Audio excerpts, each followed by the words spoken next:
이 지면에서 세 차례에 걸쳐 능력주의와 그 극복 방향을 다루면서 결론으로 인간의 다양한 능력들을 대변하는 자발적 결사체들이 발전해야 한다고 말했다.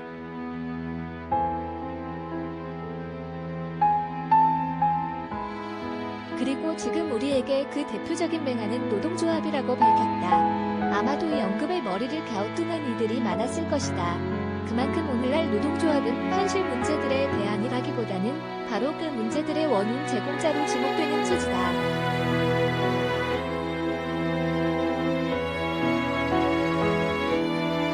(30여 년) 전 노동자들 투쟁의 기억을 떠올려보면 새 대변화가 참으로 무섭다. 아니, 한국만 그런 게 아니다. 전 세계적으로도 노동조합은 변화를 말하는 이들 사이에서 과거만큼 권위를 인정받거나 기대의 대상이 되지 못한다.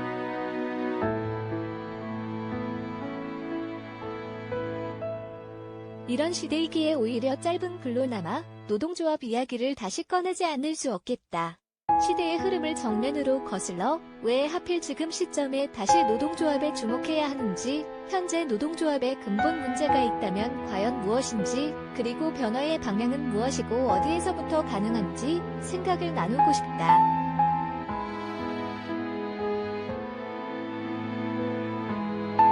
지난 세기 초 번역운동에는 있었고 우리 시대 포퓰리즘에는 없는 것. 우리는 지금 유별난 역사적 시기를 살고 있다.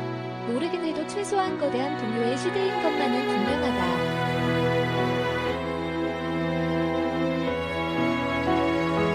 2008년 금융위기 이후에 자본주의 중심부 곳곳에서 전에 없던 정치적 격동이 벌어지고 있다. 특히 대중의 불만이 이른바 포퓰리즘 세력에 대한 지지로 분출하곤 한다.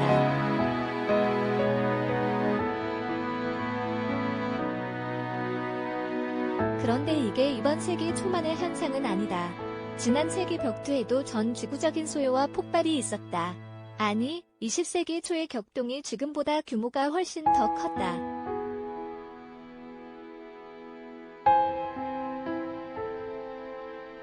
제1차 세계대전이 발발하기 전부터 제국주의 국가들 내부에서 격렬한 노동자 투쟁이 빈발했고, 더구나 총파업, 자주 정치적 성격을 동반한 과 산업별 노동조합 건설이라는 전혀 새로운 양상을 띄었다.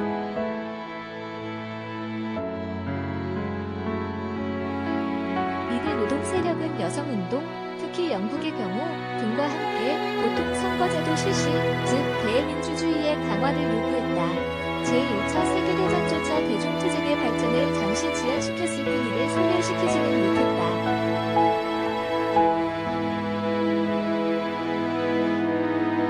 전쟁이 끝나자마자 노동자 투쟁이 부활했고 많은 나라에서 조합원 수가 배로 늘어났다. 또한 드디어 보통 선거제도가 도입되기 시작했고 각국에서 첫 번째로 실시된 대중투표에서는 거의 예외 없이 좌파 정당이 제1당으로 부상했다.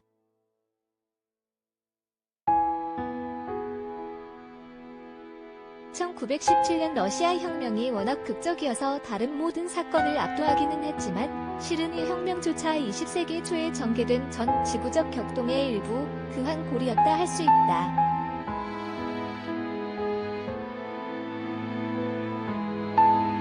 이러한 100년 전 격동과 지금의 그것 사이에는 한 가지 중대한 공통점이 있다. 둘 다 서로 상당히 비슷한 역사적 국면에 대한 거대한 반작용이라는 점이다.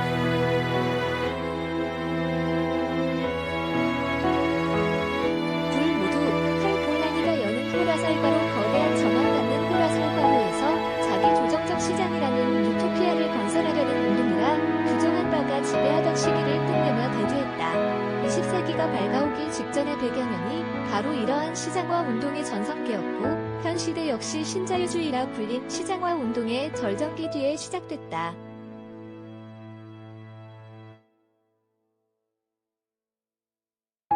폴라니는 시장화 운동이 전개되는 곳에서는 반드시 이에 맞서 사회의 자기보호 운동이 함께 전개될 수밖에 없다고 지적했다. 이중운동. 이런 시각에서 보면 20세기 초에 공장과 거리에서 벌어진 반란과 우리 시대의 투표소에서 돌출하는 반란은 모두 사회의 자기보호 운동이 극적으로 폭발한 사례라 할 수 있다.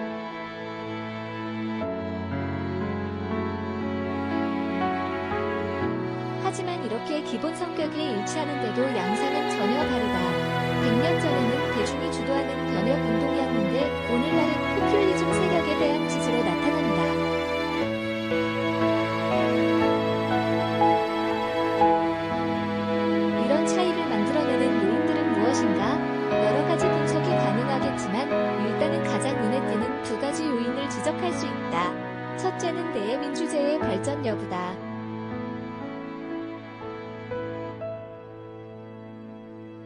20세기 초는 계급, 성별에 따라 대의제 참여가 제한된 노동자, 여성이 보통 선거제도 실현을 위해 싸워야 한 시대이고, 현재는 인류 역사상 대민주주의가 가장 광범하게 뿌리내린 시기다.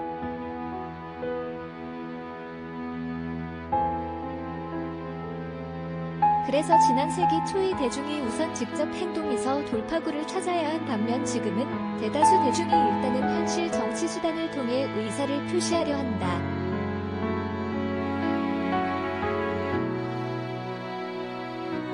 그리고 이런 현대의 대중에게 기성정치의 충격을 줄 준비된 선택지로 존재하는 게 다름 아닌 포퓰리즘 세력이다.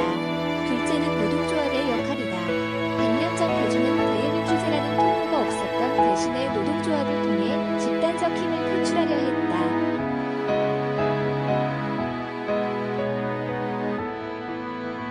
노동조합을 신뢰했고 이에 가담해 더 나은 삶의 가능성을 모색했다. 지금도 물론 노동조합은 존재한다. 그러나 노동조합은 한 세기 전만큼은 반란에 주된 수단으로 인정받지 못하고 있다.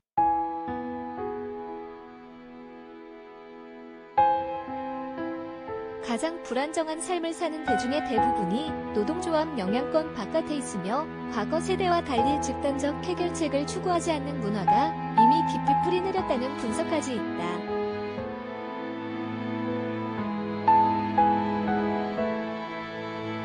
이 두 요인이 결합할 때의 대중 반란이 취할 수 있는 1차적 형태가 곧 포퓰리즘이다. 노동조합과 같은 자발적 결사체로 뭉치지 못한 채 기성대의민주제에만 의지해 전개될 수 있는 저항이란 주류 사회의 용인을 벗어난 정치 세력을 선택하는 일뿐이다.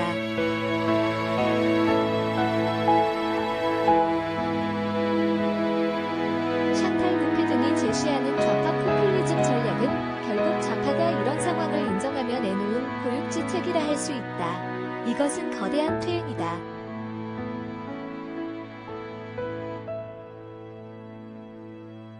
(20세기) 초 변혁운동과 우리 시대의 포퓰리즘 사이에는 커다란 뒷걸음질이 있을 뿐이다. 민주주의가 발전했다지만 체제의 문제점을 공격하고 이를 바꿔내는 사회 전체의 역량은 퇴보한 것이다.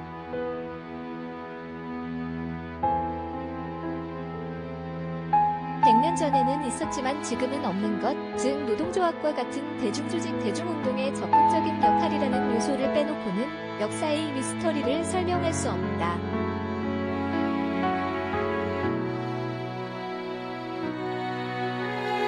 완전 고용 국면의 관성에서 벗어나지 못하는 세계 노동조합 그럼 노동조합이 사회의 자기보호 운동에서 중심적인 위치를 잃게 된 이유는 무엇인가?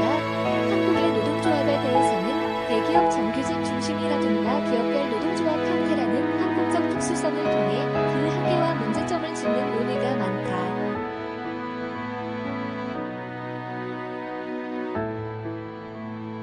한때 앞에서도 말했듯이 지금 곤란한 처지에 놓인 게 한국 노동조합만은 아니다. 오랫동안 산업별 노동조합 형태를 취해왔고 사회민주주의 복지국가 전성기에 상당한 성취까지 이뤘던 서유럽 여러 나라의 노동조합까지도 요즘은 불평등의 해결자가 아닌 원인 제공자라는 비판을 받고 있다.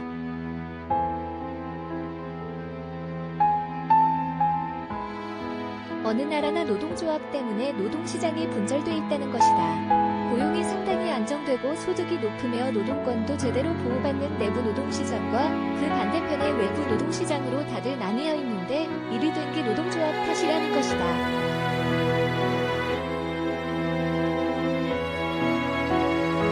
대기업 정규직 중심인 한국의 기업별 노동조합들만이 아니라 서유럽의 산업별 노동조합들까지도 기존 조합원들만을 위한 단체 협약을 통해 이런 이중 노동시장 구조의 원흉이 되고 있다는 것이다.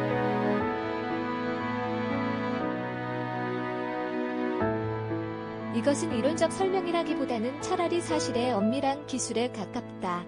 달리 말하면 부정할 수 없는 진실이다. 대중도 이미 이를 어느 정도 알기에 노동조합을 불신하거나 거리감을 느낀다.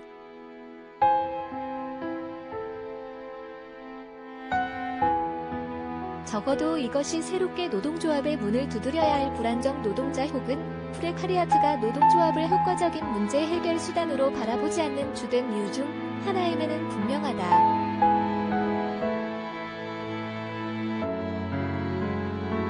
그렇다면 노동조합은 이제 한물 불가능한 존재일 뿐인가? 노동조합이라는 변수는 아예 지워버린 채 현실을 변화시킬 방법과 대한 사회의 밑그림을 구상해야 하는가? 나는 그렇지 않다고 주장한다.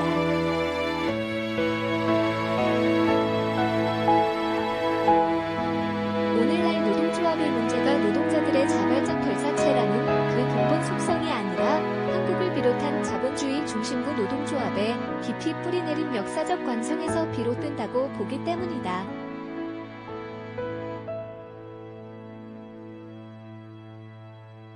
어떤 관성인가? 간단히 말해 완전 고용 국면에서 익숙해진 존재 방식과 행동 양식이다. 신자유주의 국면이 시작되기 전에 북미와 서유럽에서는 한동안 완전 고용이 지속됐다.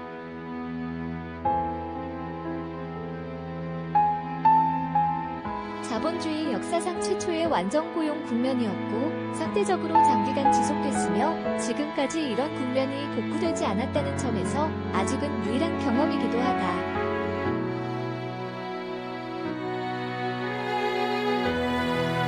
한편 한국은 대서양 양안 국가들처럼 케인스주의 것이 경제 운용을 통해 완전 고용을 이룬 적이 없다. 하지만 한국에서도 선자 호황과 노동자 대투쟁의 효과가 함께 나타난 1980년대 중반에서 외환위기에 이르는 시기에 잠시 완전 고용에 가까운 상태가 지속됐다.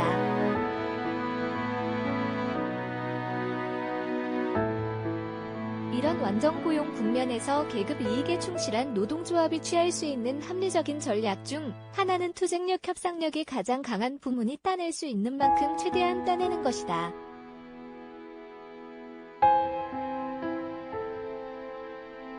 해당 국민 경제의 국제 수지에 커다란 충격을 주지 않는 한 이렇게 협상력이 가장 강력한 부문이 자기 이익을 극대화한 단체 협상 결과는 다른 부문 노동자들에게 피해를 주는 분파주의가 아니라 정반대의 역할을 할 수 있다.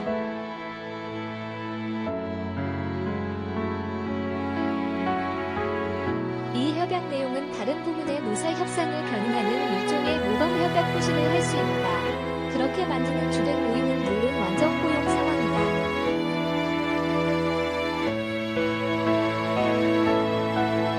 완전 고용 상태에서는 노동자가 자신을 고용할 자본가를 찾아 헤매는 게 아니라 자본가가 자신이 고용할 노동자를 찾아 다녀야 한다. 따라서 어느 자본가든 모범 협약에 근접한 조건을 제시하지 않는다면 바라는 만큼 노동력을 확보하기 힘들어진다.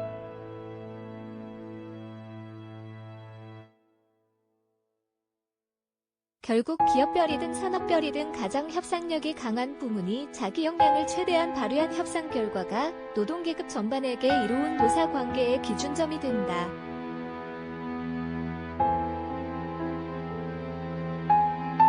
그러나 이 역사적 국면은 이미 오래전에 끝났다. 서유럽에서는 늦어도 1980년대에는 새 국면의 자리를 내주었고 한국에서는 외환위기를 계기로 당명했다.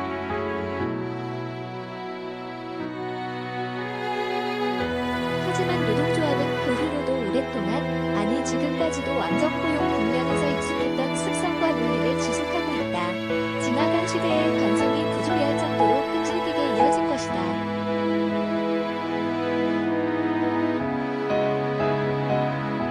강력한 협상력을 지닌 부문이 따낼 수 있는 만큼 최대한 따는 결과는 이제 노동계급 전체의 권익을 견인하는 모범 협약은커녕 전자와 나머지 노동자들 사이의 골을 넓히는 역할을 했다.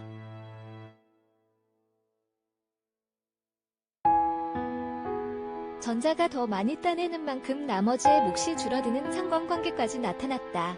그럼에도 협상력이 강한 부문은 오랫동안 익숙해온 관성을 한 세대 넘게 더 지속했으니 그래야 고용 불안 시대에 중산층주의를 어떻게든 이어갈 수 있었기 때문이다.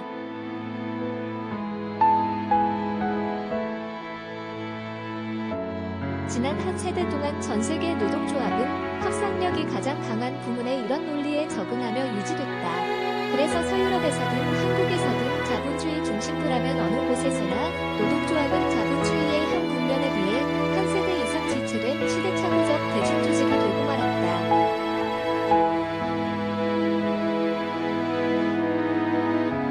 물론 이런 전반적 퇴행 속에서도 서유럽의 유서 깊은 초기업 단위 노동조합과 한국의 기업별 노동조합 사이에는 분명 현격한 차이가 있지만 말이다. 정의로운 녹색 전환을 위한 산업인 연합으로 이제 우리는 서로 모순되는 두 표지판 사이에 서 있다.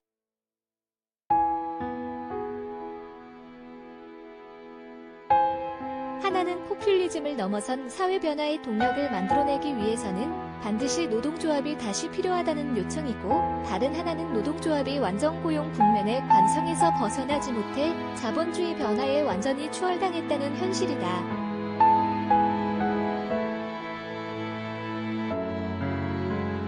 둘의 충돌에서 나오는 결론은 무엇인가?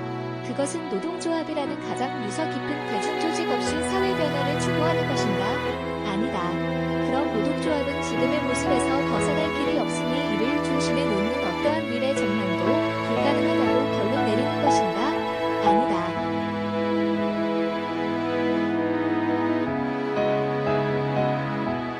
우리가 시급히 타진해야 할 것은 노동조합의 근본적 전환이다. 현실 노동조합의 구성 요소들에서 출발하되 노동조합 운동 전반을 우리 시대의 요청에 맞게 철저히 뜯어고치는 것이다.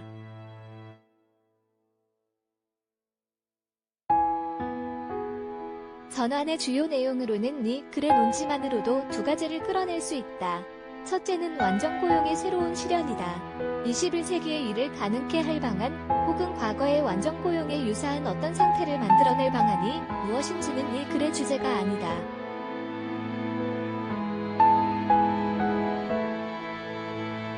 하지만 어쨌든 국가사회의 개입을 통해 이를 실현하는 게 노동조합의 근본 과제 중 하나가 되어야 하며, 이 점에서 노동운동의 이념적 전통과 지향이 새롭게 강조되어야 한다.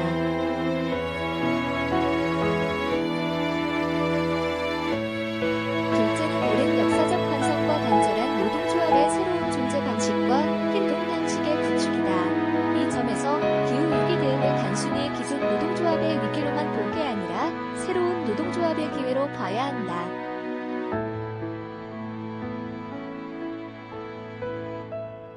노동계급 입장에서는 기후위기에 대응해 녹색 사회로 전환하되 노동자들의 일자리를 보장하는 정의로운 전환이 필요하다. 바로 이 정의로운 녹색 전환을 기존의 단체 협상관행에 부과되는 과제가 아니라 노동조합 활동의 새로운 중심으로 삼아야 한다.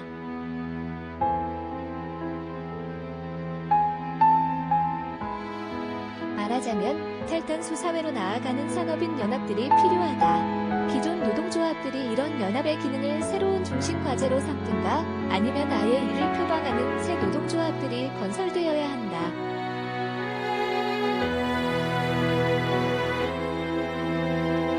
그래서 앞으로 급격한 산업 구조 조정을 통해 계속 대규모로 퇴출되거나 배제될 노동력, 아니 더 정확하게 산업 인력을 녹색 전환을 통해 재배치하는 가교가 되어야 한다.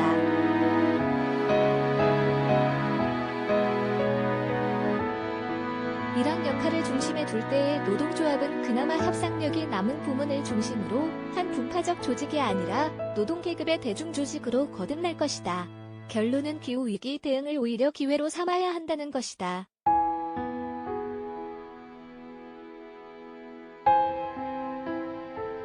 우리 시대의 답답한 교착 상태를 뚫는데 반드시 필요한 노동조합의 전환을 위해서도 말이다. 역으로 보면 이렇게 전환된, 적어도 전환 중인 노동조합이 함께할 때에만 녹색 전환은 비로소 진지하게 추진될 수 있을 것이다.